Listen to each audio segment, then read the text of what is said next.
салом бинандаҳои азиз, ҳамон тавре ки иттилоъ доред чанде пеш бо ташаббуси бевоситаи пешвои миллат ва ҳамовозии амиқи шаҳрвандони кишвар бо мақсади аз байн бурдани хурофоту таассуб, хароҷоти нолозим, танзими ҷашну маросим ва некуаҳолии мардуми кишвар ба Қонуни Ҷумҳурии Тоҷикистон дар бораи танзими анъана ва ҷашну маросим дар Ҷумҳурии Тоҷикистон тағйиру иловаҳои вобаста ба тақозои замон ворид карда шуданд. барои шарҳу тафсири ин масъала мо ҷамъи кормандони идораи барномаҳои сиёсӣ омодаем ва ба студияи марказии телевизиони Тоҷикистон низ раиси кумитаи сохтори давлатӣ ва худидоракунии маҳаллии Маҷлиси намояндагони Маҷлиси Олии Ҷумҳурии Тоҷикистон Абдураҳим Холиқзода даъват шуданд. хуш омадед ба телевизиони Тоҷикистон.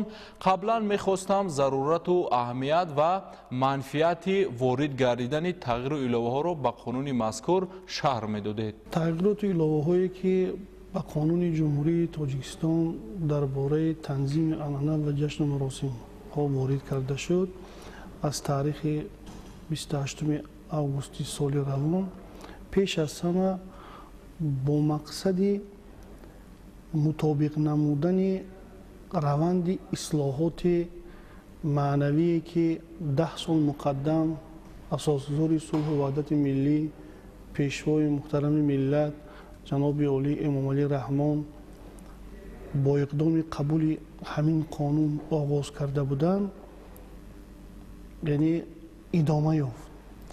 мақсад ва ҳадаф мутобиқ намудани анакнун ҳамин тағйиру иловаҳое ки ҳамин ислоҳоти маънавӣ ба шароитҳои нав. таҷрибаи 10-солаи амали қонун собит сохт ки роҳе ки ислоҳоте ки тавассути қонун пешвои муҳтарами миллат дар ҷомеа оғоз кардан роҳи дуруст буд. натиҷабардорӣ аз он ҳам гувоҳи он буд ки қонун дар ислоҳ намудани вазъи маънавии ҷомеа, беҳтар кардани шароити баргузории маъракаҳо, сарфа намудани дороии мардум ва ба самти дуруст ҳидоят намудани моликият ва дороии шаҳрвандон таъсири амиқ ва нек расонд. вале дар баробари ин таҷриба собит сохт ки ҳанӯз ҳам баъзе аз мушкилиҳо, баъзе аз масъалаҳои то охир ҳалношудае дар танзими муносибатҳои вобаста ба маъракаҳо пайдо шуда вуҷуд доштаанд. аз зумраи ҳамин гуна мушкилиҳо ин пеш аз ҳама то охир тақвият наёфтани фаъолияти комиссияҳои ҷамъиятӣ ва доимӣ буд ва гузашта аз он ҳанӯз ҳам дар баргузории баъзе аз маъракаҳо аз ҷониби шахсони ҷудогона вайрон намудани талаботи қонун ба назар мерасид ва гузашта аз он дар усулҳои татбиқи қонуни мазкур дар амалияи ҳуқуқӣ баъзе аз мушкилиҳо пайдо шуда буданд. бо дар назардошти ана ҳамин мушкилиҳо вақте ки боз ҳам бо пешниҳоди роҳбари давлат масъалаи мазкур рафти иҷрои қонун ба муҳокимаи мардум тавассути васоити ахбор бароварда шуд, шаҳрвандон ҳам бо завқи том роҷиб ба дигаргун сохтани баъзе аз талаботҳои қонун, пеш аз ҳама дар усул ва тартиби ба танзимдарории ҷашну маъракаҳо, васеъ намудани фаъолияти ваколати комиссияҳои ҷамъиятӣ ва доимӣ ва пурзур намудани ҷавобгарии ҳуқуқӣ ва аз ҳама асосӣ аз байн бардоштани баъзе аз маросимҳое ки бо хароҷоти зиёдатӣ баргузор мешуд, талабу дархост пешниҳод карданд ва дар натиҷаи ана ҳамин талабу дархостҳо гурӯҳи корӣ ки аз дастгоҳи иҷроияи президенти Ҷумҳурии Тоҷикистон таъсис ёфта буданд, пас аз таҳлилҳо ҷиҳати ворид намудани тағйиру иловаҳо лоиҳаи қонунро ба парлумони кишвар пешниҳод карданд ва мақсад аҳамияти ана ҳамин тағйиру иловаҳоро агар мо нигоҳ кунем, пеш аз ҳама ба боз ҳам беҳтар гардонидани шароити зиндагии мардум равона шудааст. ҳадафи аслии онҳо осон намудани механизм усулҳои татбиқи қонун нигаронида шудааст.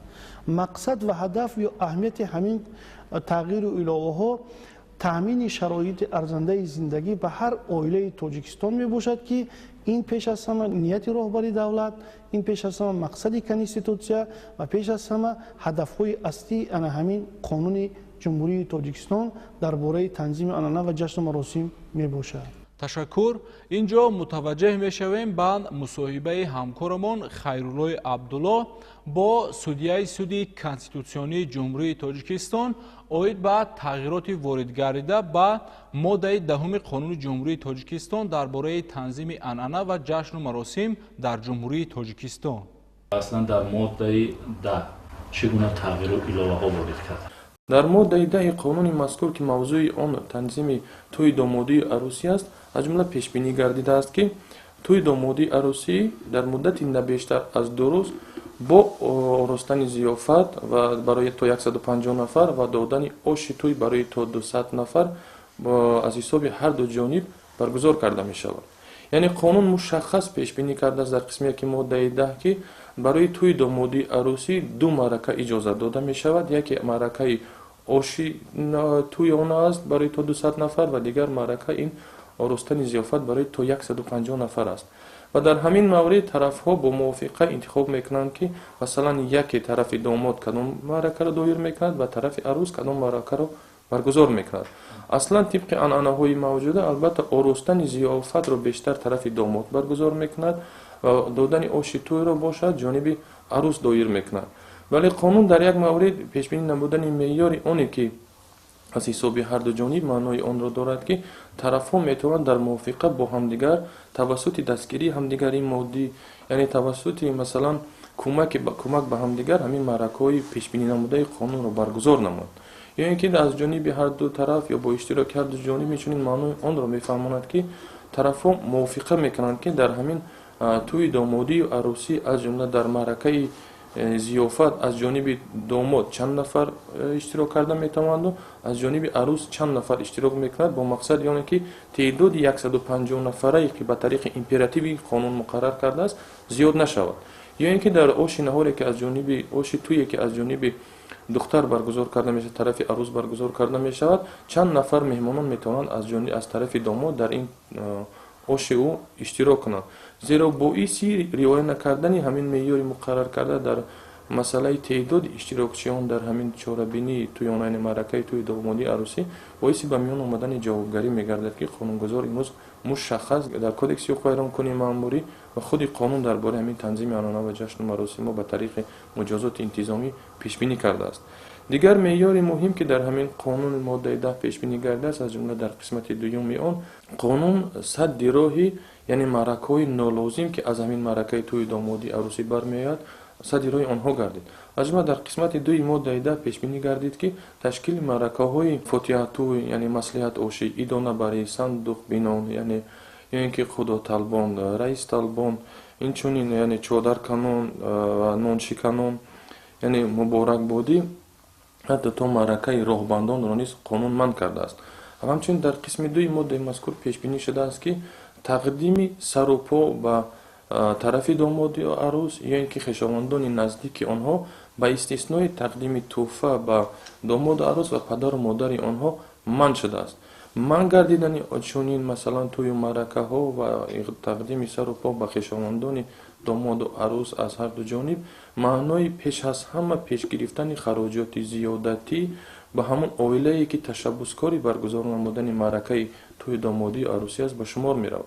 зеро худ баргузор намудани тӯи домодию арӯсӣ аллакай як хароҷиёти молиявиро тақозо мекунад, иловатан бар он зам кардан ва баргузор намудани он маъракаҳои нолозиме ки аксаран масалан ягон иртибот ба ҳамин гӯем ки фарҳанги маъракаороии тоҷикона надоранд, хароҷоти барзиёдатӣ хусусан исрофкори зиёдатиро тақозо мекард. бинобар ин қонун дар қисми 2 моддаи 10 мушаххас баргузор намудани маъракаҳои нолозимро манъ эълон кардааст. ҳамчунин қонун меъёри навро тибқи тағйири илова дар моддаи 10 пешбинӣ намуд ки падару модари домоду арӯс ва шахсони онҳоро ивазкунанда метавонанд тибқи маслиҳати пешакӣ ба ҷои гузарондани оши тӯй маблағи харҷкардаи онро барои беҳтар кардани шароити зиндагӣ сарф намоянд, ки албатта ниҳоят меъёри муҳиму саривақтӣ аст, зеро он имконият метиҳад ки тибқи мувофиқаи пешакии тарафайн ва маслиҳати тарафайн маблағ барои масалан баргузории оши тӯй сарф карда нашуда, баръакс барои масалан хариди таҷҳизотҳое ки барои рӯзгор ҳамарӯза лозим ҳастанд ва метавонанд барои беҳтар кардани шароити зиндагии мардум мусоидат кунанд, сарф карда шаванд. Тибқи тағйиру иловаҳое ки ба наздики яъне моҳи августи соли ҷорӣ ба қонун ворид карда шуданд, дар қонун як меъёри моддаи нав яъне 14 прим 1 пешбинӣ карда шуд, ки тибқи он шахсони воқеӣ ва ҳуқуқӣ ӯҳдадоранд талаботи қонунро риоя кунанд ва оиди баргузории маъракаҳои иҷозатдодаи ҳамин қонун мақоми ваколатдор ва комиссияҳои маҳаллии доимии маҳаллиро дар ин хусус воқиф гардонанд. он нисбати он шахсоне ки меъёрҳои қонун ё талаботҳои қонунро риоя намекунанд чӣ гуна ҷавобгариҳо пешбинӣ гардидааст? дар сурати риоя накардани талаботи ҳамин қонун аз ҷониби шахсони воқеӣ, аз ҷониби шахсони ҳуқуқӣ ҷавобгарӣ пешбинӣ шудагӣ аст. аъзои ҳукумат, раиси вилояти мухтори Кӯҳистони Бадахшон, раисони вилоятҳо, шаҳри Душанбе, шаҳру ноҳияҳо, дигар хизматчиёни давлатӣ, судяҳо, кормандони мақомоти прокуратура, корҳои дохилӣ, гумрук, агентии назорати давлатӣ, молиявӣ ва мубориза бо коррупсия, яъне то ҳатто хизматчиёни ҳарбӣ ва дигар шахсони мансабдор барои вайрон кардани талаботи қонуни мазкур аз ҷониби онҳо ва фарзандонашон аз мансаби ишғол кардаашон тибқи қонунгузории соҳавӣ озод карда мешаванд. имрӯз қонун дар моддаи 481 яъне кодекси ҳуқуқи маъмурӣ пешбинӣ намудааст, ки барои риоя накардани қонунгузорӣ дар бораи танзими анъана ва ҷашну маросим нисбати шахсони воқеӣ 100 нишондиҳанда барои ҳисобҳо, нисбати шахсони мансабдор 500 нишондиҳанда барои ҳисобҳо ва нисбати шахсони ҳуқуқӣ 700 нишондиҳанда барои ҳисобҳо ҷарима татбиқ карда мешавад. мувофиқи тағйиру иловаҳои ворид гардида дар рӯзҳои иди рамазон ва қурбон оростани дастархонаи маънавӣ ва хоксорона, роҳ надодан ба исрофкорӣ ва зиёдаравӣ, дар доираи оила бе хизматрасонии санъаткорон гузарондани хаднасур, бо розигии падару модар аз рӯзи таваллуди писар то рӯзи 20 пас аз таваллуд дар муассисаҳои тиббӣ ба таври ройгон анҷом додани хадна амалӣ карда мешавад. гузаронидани маъракаҳои номгузорӣ, гаҳорабандон, чиллагурезон, мӯйсаргирон ва дигар маъракаҳои ба таваллуди кӯдак вобаста дар доираи оила бе забти чорва ва хизматрасонии санъаткорон иҷозат дода мешавад. гузаронидани маъракаи ақиқа, ноншиканон, модарталбон, падарталбон, чодарканон, муборакбодӣ, шаҳтоз, роҳбандӣ ва ҳоҷзиёрат манъ карда шудааст.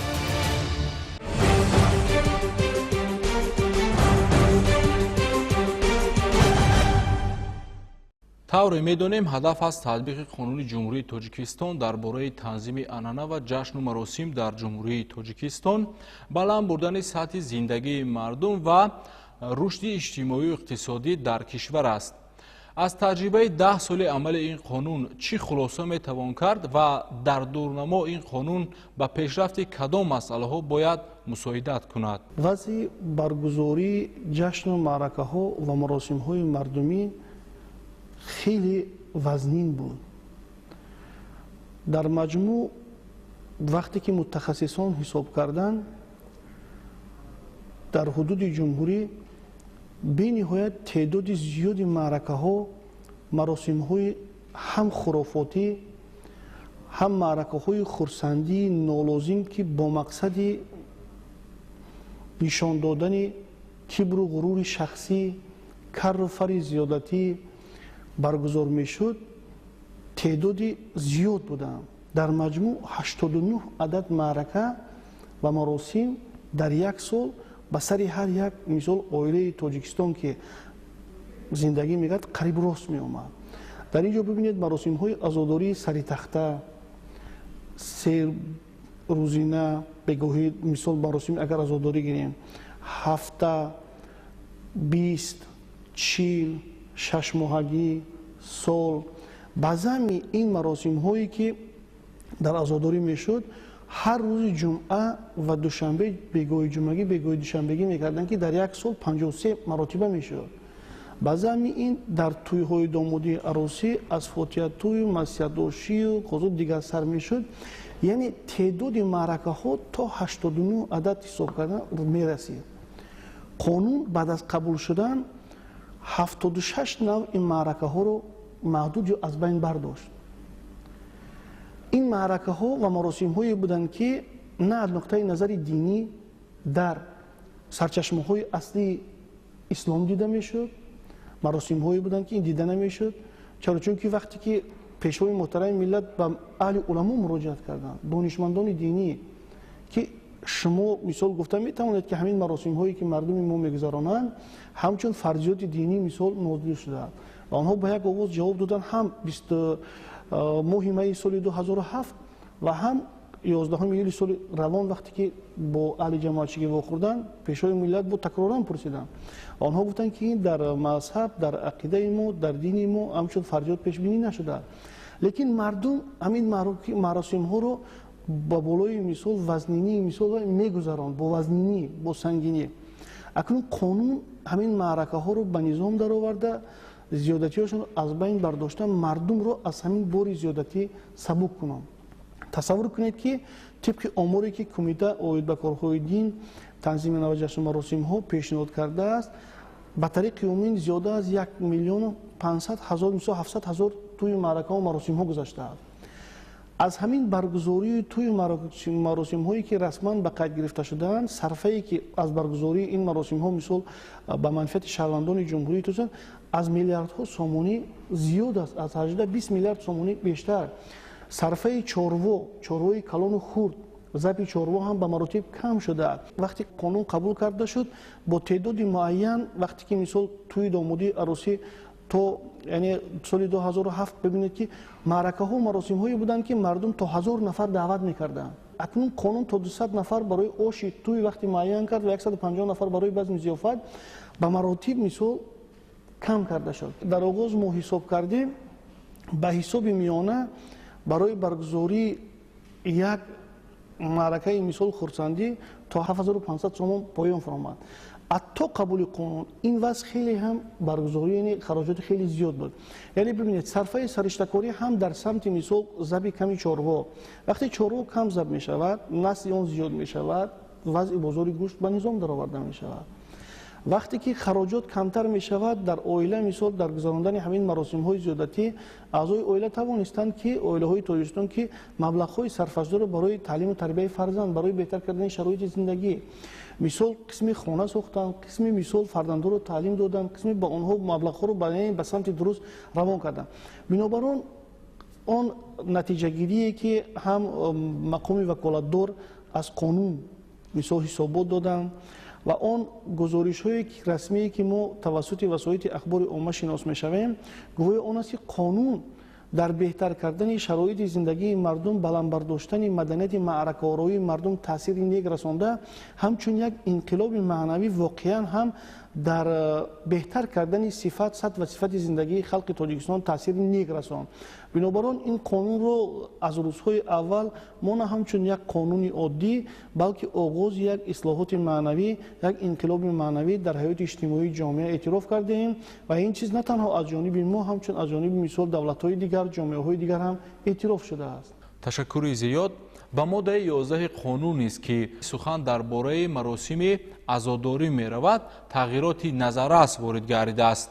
ҳамкорамон Маъруф Назарзода бо муовини раиси кумитаи оид ба корҳои дин, танзими анъана ва ҷашну маросимҳои миллии назди ҳукумати ҷумҳурии Тоҷикистон мусоҳиба намудааст. бо мақсади танзими маросими азодорӣ ва пешгирии қонуншиканиҳо дар ин самт мутобиқи моддаи 11 қонун маросими се, чил ва сол бе забҳи чорво ва бе додани таом баргузор карда мешавад. аҳамияти масъалаи мазкур аз нигоҳи шумо ҳамчун намояндаи мақоми ваколатдор ва ҳамзамон дигар намуди маросими азодорӣ дар асоси тағйироти ворид гардида чӣ гуна танзим шудаанд. то ҳолатҳое буд ки баъзан шаҳрвандон зиёдаравӣ менамуданд, баъзан маъракаҳои азодорӣ ба қавли аз маъракаҳои хурсандӣ фарқ карда намешуд. зарурати ҳамин иқдом бисёр як амри воқеӣ буд.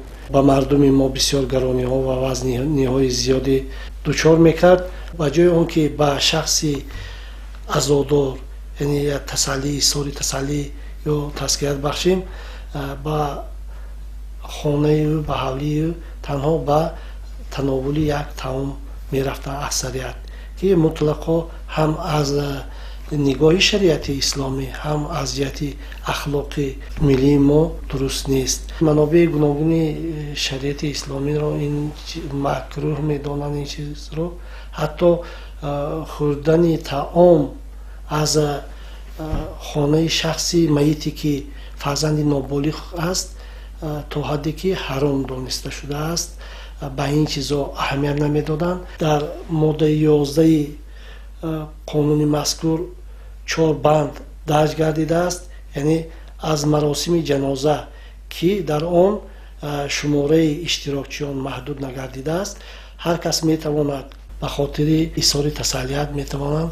ба амн хонаи соҳиб маит раванд. танҳо бо дуои фотиҳа, яъне як нафар ходими дин, домулло, ягон нафар ё аз масҷиди наздиктарин ягон имом бошад, дар назди хонаводаи ҳамун нафар, ҳамун соҳиби маит меистад ва ба навбат мебиён изҳори тасаллият мекунад. бо ҳамин маросим ҷамъбаст мегардад.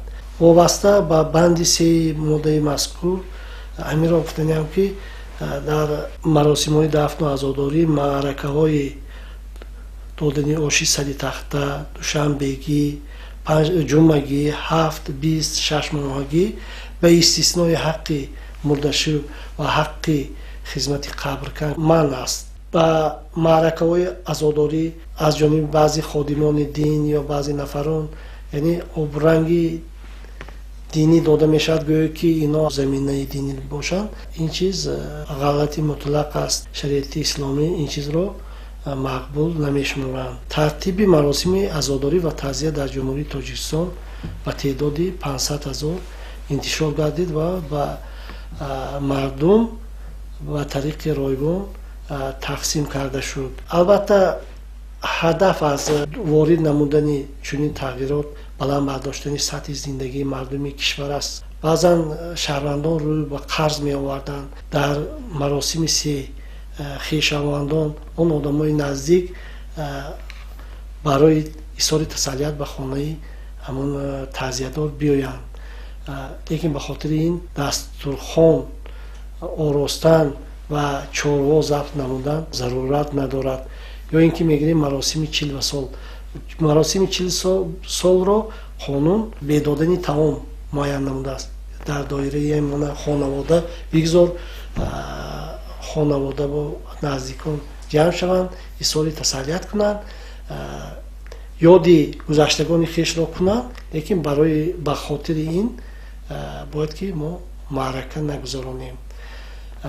албатта бояд ки ҳамин маросимҳои азодорӣ бояд ки ҷанбаи маънавӣ дошта бошад. мо ба хотири амали нек ё ба хотири ягон кори хайр аз он шахси фавтида ёд кунем. ҳадафи асосии қонун яъне гирифтани пеши роҳи исрофкорӣ, хароҷоти беҳуда, коҳиш додани сатҳи камбизоатӣ ва баланд намудани фарҳанги маъракаороии мардум мебошад. бояд ки нисбат ба ин мо бетарафӣ зоҳир накунем. тамоми ҷашну маросим ва маъракаи худро дар доираи талаботи қонуни мазкур баргузор намоем. шаҳрвандон худро дар канор нагиранд, зеро ки ин масъалаи аҳли ҷомеа ва бояд ки дастаҷамъона барои амалисозии қонуни мазкур бояд ки яъне саҳми муносиби худро гузорем.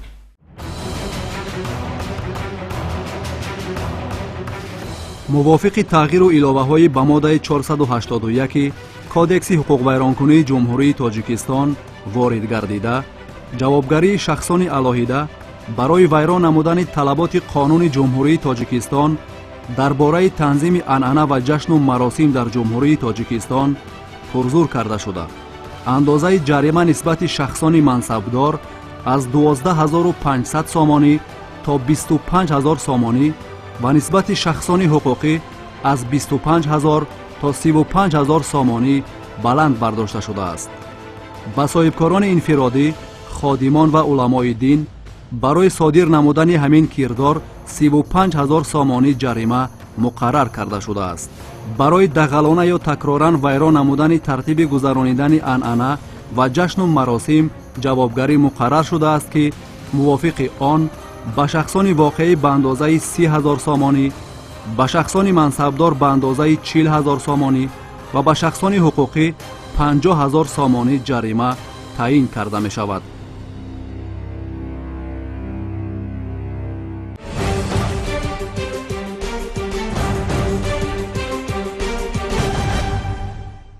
қонуни ҷумҳурии тоҷикистон дар бораи танзими анъана ва ҷашну маросим дар ҷумҳурии тоҷикистон яке аз қонунҳои миллӣ ба шумор меравад ва таҷрибаи хоси қонунгузории миллии моро ифода мекунад. ин қонун то куҷо тавонист диққати дигар кишварҳоро ҷалб кунад? баъд аз оне ки қонун қабул шуд ва натиҷаи он худашро вақте ки мусбат муаррифӣ кард, таваҷҷӯҳи кишварҳо бештар шуд. бисёр давлатҳо аллакай аз пайи қабули чунин як қонун машғул шуданд, барои он ки ҳамин масъалаҳо, ҳамин проблемаҳо ба онҳо ҳам зери либоси мисол урфу одат анъанаҳо ва ҳам зери либоси боварҳои эътиқодӣ вуҷуд доштанд. бинобар он таваҷҷӯҳи бисёр кишварҳо, чӣ дунявӣ, чӣ кишварҳои исломӣ, онҳо ба ин қонуни мо таваҷҷӯҳ карданд. албатта гурӯҳҳои корӣ ташкил намуданд, онҳо кишварҳои ҳам ҳамсоя, ҳам кишварҳои мисола баъзаншон қабул карданд баъзан санадҳои меъёрии ҳуқуқие ки ҷиҳати ба низом даровардани ҳамин масъалаҳо нигаронда шуда буд. проблема воқеан проблемаи нав нест дар ҷомеа. масъалаи оне ки пеши роҳи ана ҳамин зиёдаравиҳоро дар ҳаёти иҷтимоӣ гирифта шавад. масъалаи оне ки кару фари зиёдатӣ бояд дар ҷомеаи демократӣ мисол садди роҳаш ба низоми қонун яъне дароварда шавад. ин масъалаҳо аз қадим ҳам диққати ҳам аҳли уламо, ҳам донишмандон, ҳам мутафаккирони ҳам шарқ ва ҳам ғарбро ба худ ҷалб кардааст ва ба низом даровардани ин масъалаҳо аз нуқтаи назари ҳам артишҳои башарӣ, ҳам артишҳои миллӣ, ҳам динӣ роиҷ ҳастанд, зарур ҳастанд, ногузир ҳастанд. вале боиси хурсандӣ аст ки тоҷикистон нахустин шуда ба ин ислоҳот даст зад ва ин ҳам сабаби худашро дорад. сабаби онро пеш аз ҳама ман дар он мебинам ки мо дар давлати мо ҳамин гуна шароите шуд ва мо ҳамин гуна шахсияте доштем ки ҳамин шахсият тавонист ки масъалаи тавассути қонун ҷиҳати ба низом даровардани урфу одат анъанаҳои миллиро масъала гузорӣ кунад. дигар давлатҳо сари вақт натавонистанд ба ин масъала таваҷҷӯҳ кунанд. масъалаи хеле ҳам нозук ҳам буд дар аввал, мо ина бояд рӯйрост гап занем. вақте ки пешвои муҳтарами миллат устуворона қатъӣ талаб карданд ки мо як мақсад дорем, мақсади мо беҳтар кардани шароити зиндагии мардум аст. мо арҷ мегузорем ба ҳам арзишҳои динӣ, мо арҷ мегузорем ҳам ба эътиқоди мардум, мо арҷ мегузорем ҳам ба арзишҳои башарӣ, ба ҳуқуқи инсон.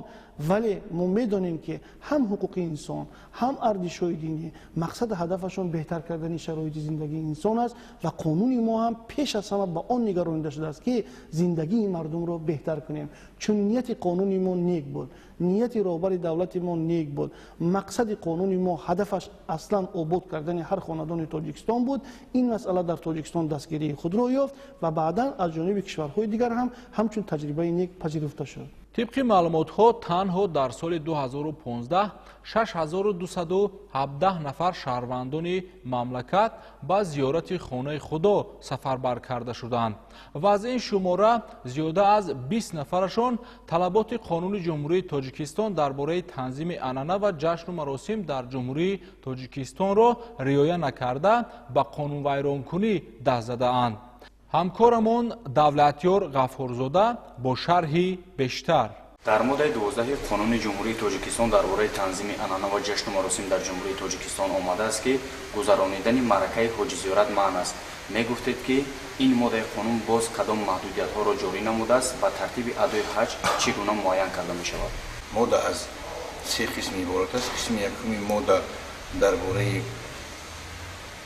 гусели ҳоҷиён ва пешводи ҳоҷиён бояд ки дар доираи оила сурат бигирад. намояндаҳои оила бояд ки онҳоро ҳоҷиёнро гусел намоянд ва ҳангоми баргаштан аз ҳаҷ бояд ки пешвоз бигиранд. моддаи 12 бояд аз қисми 2 ва қисми 3 иборат аст. қисми 2 моддаи 12 манъ будани ҳоҷи ошӣ, ҳоҷи талбон ва ҳоҷи зиёрат аст ки ҳангоми аз ҳаҷ баргаштан талбондани ҳоҷи, ба зиёрат рафтани ӯ дар хонаи ӯ ва ҳамчунон ҳоҷи ошӣ қатъиян маън аст. қисми 3 моддаи 12 қонуни номбаршуда дар бораи тартиби ба ҳаҷ сафар намудани шаҳрвандони ҷумҳурии тоҷикистон мебошад ки дар қарори ҳукумати ҷумҳурии тоҷикистон аз 30 декабри соли 2015 омадааст. қарори ҳукумати ҷумҳурии тоҷикистон аз 18 банд иборат буда, муҳтавои асосии он аз он иборат аст. асосан ин қарор дар заминаи қисми 2 моддаи 21 қонуни ҷумҳурии тоҷикистон дар бораи озодии виҷдон ва иттиҳодиёи динӣ навишта шудааст, қабул карда шудааст. муҳтавои асосияш аз он иборат аст ки сафари ҳоҷиён ба ҳаҷ бо сарпарастии кумита оид ба корҳои дин ва танзими анъана ва ҷашну маросимҳои миллии назди ҳукумати ҷумҳурии тоҷикистон сурат мегирад. аз ин лиҳоз дар суннатҳои мо ду намуди ҳаҷ аст. ҳаҷи фарзӣ аст ва ҳаҷи умра аст. дар ҳамин қарори ҳукумати ҷумҳурии тоҷикистон масъалаи бо ҳаҷи фарзӣ сафар кардан, дар ин ҷо механизми ҳуқуқии сафар, роҳҳои он, пешниҳоди ҳуҷҷат, навиштани ариза, сину сол омадааст. сину соли нафароне ки ба ҳаҷи фарзӣ сафар мекунанд мераванд, онҳо бояд ки ба 40 расида бошад. лекин ин сину сол ба онҳое ки ба гурӯҳи корӣ ба сифати корманд, яъне ки корманди тиб мераванд ё ин ки ҳамчун барои гусел намудани ҳоҷиён сафар баркарда мешаванд, инҳо ба ин ворид намешаванд. ё ин ки намояндаи ҳукумат аз ҷониби ҳукумат фиристонда мешавад ҳамроҳи онҳо, ин син сол ба онҳо дахл надорад. ва суоли дигар дар ин ҷо пеш меояд ки маротибаи дуюм оё ба ҳаҷи фарзӣ рафтани шаҳрванди тоҷикистон мумкин аст ё дар кадом муддат? албатта мумкин аст баъди 5 сол, лекин дар сурате ки он квотае ки аз ҷониби шоҳигарии арабистони саудӣ ба ҷумҳурии тоҷикистон муайян карда мешавад, агар ба ҳамон шумора мувофиқат кунад, дар он сурат метавонед ки шумо баъди 5 сол барои адои ҳаҷ сафар намоед. ҳаҷи умра чӣ хел сурат мегирад? ҳаҷи умра бошад дар давоми сол сурат мегирад тавассути ширкатҳое ки кумитаи масъул ба он шартномаҳо баста шудаанд. инҳо ширкатҳои сайёҳӣ ки масъули ҳамин кор ҳастанд, ба онҳо дар давоми сол барои адои ҳаҷи умра сафар хоҳанд кард. ҳамчунон дар бораи масъалаи дигаре ки дар қарори ҳукумати ҷумҳурии тоҷикистон омадааст, масъалаи таъсиси комиссия аст. аъзоён муовинони вазири умури дохила, кумитаи давлатии амнияти миллӣ, вазорати корҳои хориҷӣ ва вазоратҳое ки марбут ба рои ҳамин сафари ҳаҷ онҳо сафарбар карда мешаванд. мо аъзои ҳамин комиссия мешавем. комиссия бояд ки тамоми тарафҳои сафарро бояд ҳамаҷониба бояд аз назар гузаронад, тамоми механизмҳои ҳуқуқии сафарбаркунии ҳоҷиёнро бояд назорат кунад ва бозгашти онҳоро ҳам назорат бояд кунад. мақсади қонуни ҷумҳурии тоҷикистон дар бораи танзими анъана ва ҷашну маросим дар қисми 3 моддаи 12 ворид намудани ки мо тартиби онро аз қарори ҳукумати ҷумҳурии тоҷикистон гирем, дар он зоҳир меёбад ки дар ин ҷо мушаххас дар 18 банд ин масъалаҳо нишон дода шудаанд ва масъалаҳо بسیار با طلبات‌های حقوقی و اون طلبات‌هایی که برای انسان برای شهروندی که به حج سفر کرده می شود ضرورت دارد.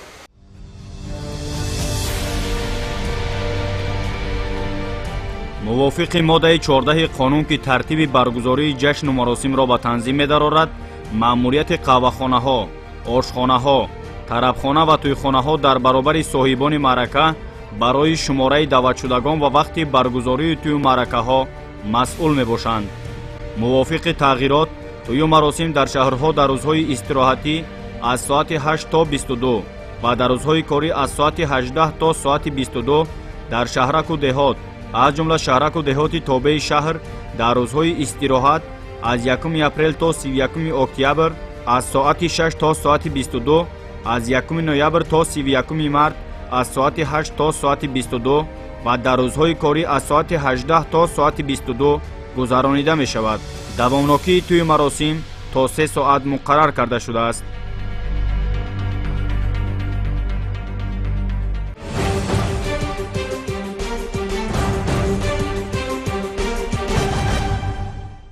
برای تطبیق قانون جمهوری تاجیکستان درباره تنظیم عنعنه و جشن و مراسم در جمهوری تاجیکستان و پرزور نمودن جوابگری برای رعایت نکردن طلبات قانون با کودکس حقوق ویرانکنی چگونه مقررات وارد گردیده است؟ قانون مقصدش جزا دادن یا وزین نمودن جزا نیست. این یک علامت پیشگیری کنی از حقوق ویرانکنی می باشد، برای اینکه حالت‌هایی هم بود که شهروندان دیده و دانسته به قانونشکنی دست می‌زدند. بنابراین با طلب درخواست شهروندان جمهوری تاجیکستان به قانون تغییرات وارد کرده شد. با ماده 481 کودکس حقوق ویرانکنی مأموری جمهوری تاجیکستان مطابق به قسم 1 ماده 481 کودکس حقوق ویرانکنی جمهوری تاجیکستان جریمه برای شخصان واقعی، یعنی اگر قانون جمهوری تاجیکستان درباره تنظیم عنعنه جشن و مراسم را ویران کنند، برای آنها یعنی 100 نشان داده برای شخصان واقعی مقرر شد. باید گفت که پیش هم همین 100 تا 120 بود، اکنون قانون 100 رو معین کرد. برای شخصان منصبدار 500 نشان دهنده مقرر کرده شد و برای شخصان واقعی 700 نشان دهنده. یعنی نشان دهنده این وابستگی دارد از سطح رشد اقتصادی اجتماعی کشور که این اگر 50 سومون باشد، مثال 100 نشان دهنده این برابر 5000 سومون می شود. 500 نشان دهنده یعنی شخصان منصبدار 25000 سومون می شود. شخصان حقوقی با 700 نشان دهنده 35000 نشان دهنده. اکنون مطابق با قسم 2 جوابگری مقرر کرده شد برای آنهایی که عملیه حقوقی نشان داد که بیشتر در ویران نمودن طلبات قانون بعضا صاحبکاران انفرادی و بعضی خادمان دین و شخصان علمای دینی مساعدت میکنند برای ویران شدن. بنابراین در قانونگذاری مطابق با طلبات درخواست شهروندان جمهوری قسم 2 ماده 481 جوابگری نسبت همین کاتگوری ها وضع کرده شد.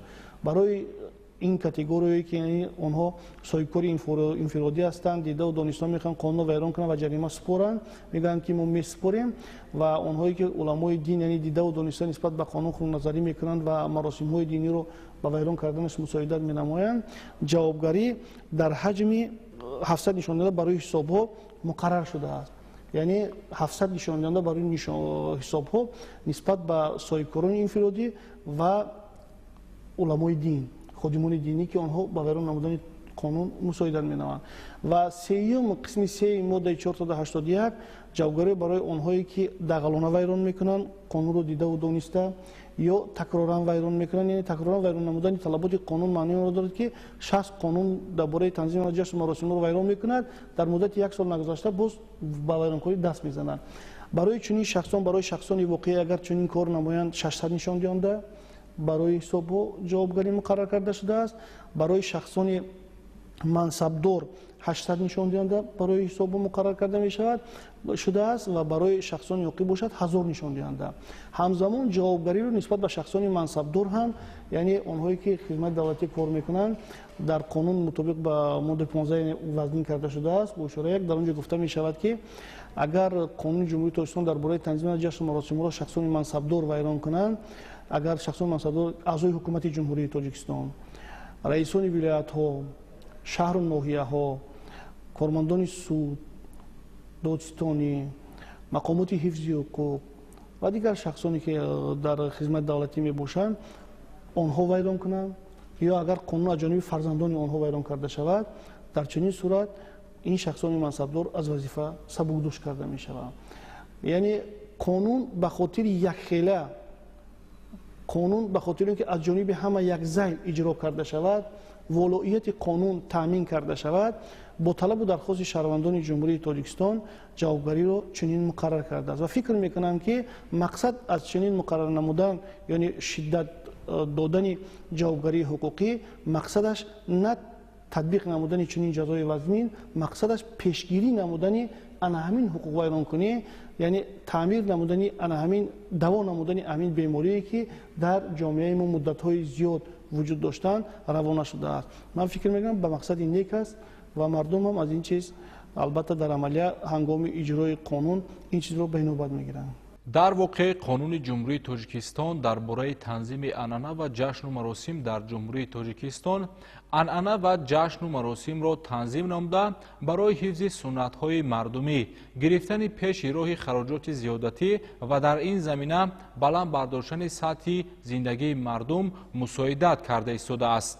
риояи бечуну чарои ин қонуни миллӣ ва дигар қонунҳои амалкунанда ки ба беҳдошти сатҳи зиндагии мо равона шудаанд, вазифа ва масъулияти мо ба шумор мераванд. барои иштирок дар барнома ба шумо изҳори ташаккур мекунем. сарбаланду саломат бошед.